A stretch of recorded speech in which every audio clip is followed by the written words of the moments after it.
Hello বন্ধুরা, মৌসুমি কিচেনে আজকে একটা রেসিপি আপনাদের সাথে শেয়ার করব। সেই রেসিপিটার নাম হচ্ছে ফুলকপি আলু দিয়ে মাছের পাতলা ঝোল, জিরে আদা বাটা দিয়ে, নিরামিষ, পেঁয়াজ রসুন ছাড়া। এটা এই যে মাছ ধুয়ে লবণ হলুদ দিয়ে রাখা আছে।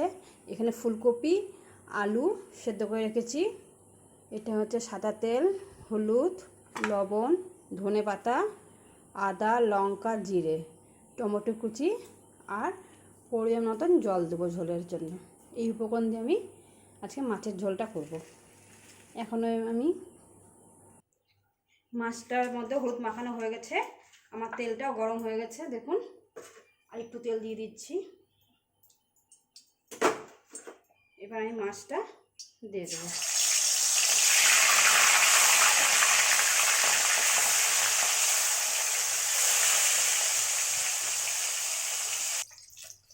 আমার মাছগুলো ভাজা হয়ে গেছে, দেখুন লাল লাল করে ভাজা হয়ে গেছে। আমি এবার তুলে নিচ্ছি।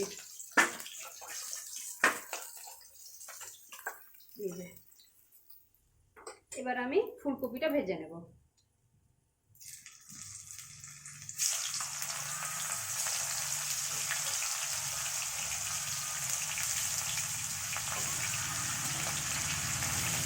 ফুলকপিটা আমি লাল করে ভেজে নেব। দেখুন আমার ফুলকপিগুলো ভাজা হয়ে গেছে, আমি এবার তুলে নিচ্ছি।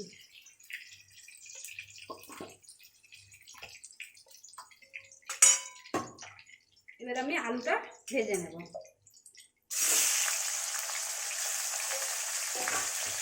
আলুটা আমি লাল করে ভেজে নেব। দেখুন আমার আলুটা ভাজা হয়ে গেছে, আমি আলুটা তুলে নিচ্ছি।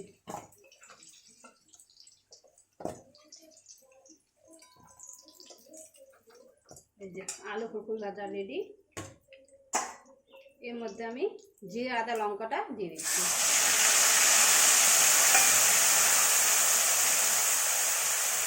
ফুলের মতন হলুদ দিয়ে দিলাম, আর টমেটো কেটে রাখা আছে ওটা আমি দিয়ে দিচ্ছি।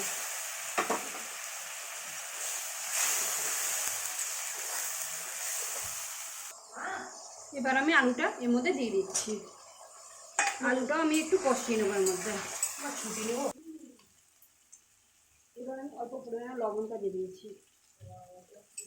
আমার দেখো মশলাটা কষানো হয়ে গেছে। এবার আমি জলটা দিয়ে দেবো।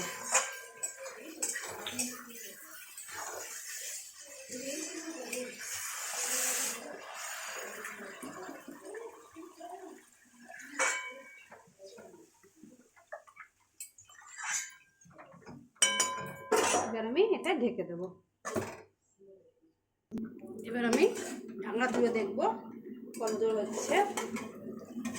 এখন ঝোলটা আমার ফুটে গেছে, আলুটা সেদ্ধ হয়ে এসছে। এবার আমি ফুলকপিটা দিয়ে দিচ্ছি।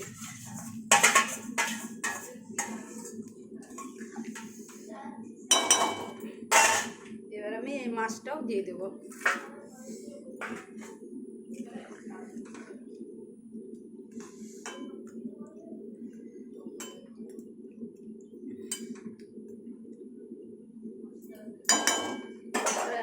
ঢেকে দেবো, ফুটুক, তারপর নামাবো। এবার আমি ঢাকা তুলে দেখি কতটা হয়েছে। দেখুন ঝোলটা শুকিয়ে গেছে আমার। এবার আমি ধনে পাতাটা দিয়ে দেবো।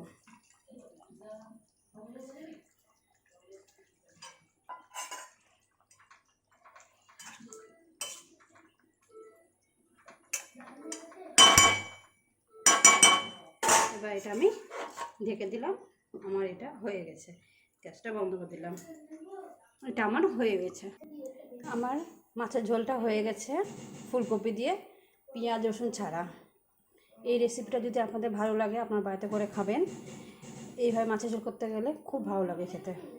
অবশ্যই আপনার যদি ভালো লেগে থাকে, অবশ্যই লাইক কমেন্ট শেয়ার অবশ্যই করবেন।